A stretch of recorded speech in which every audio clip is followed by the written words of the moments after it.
Hello guys, in this video I'm going to show you how to manage the player settings in the Audible application.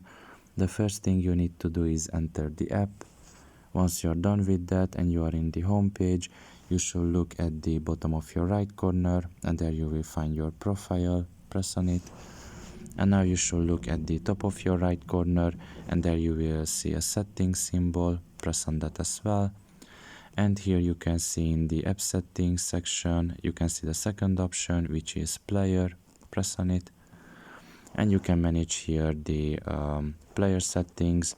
You can press on, for example, the player customization, and you can basically customize here everything. If you go back, you can also set other things. For example, the progress bar, you can have it with chapter or full title, and other options basically. So this is all about it. I hope this video was helpful to you. Thank you for listening and see you next time. Bye bye.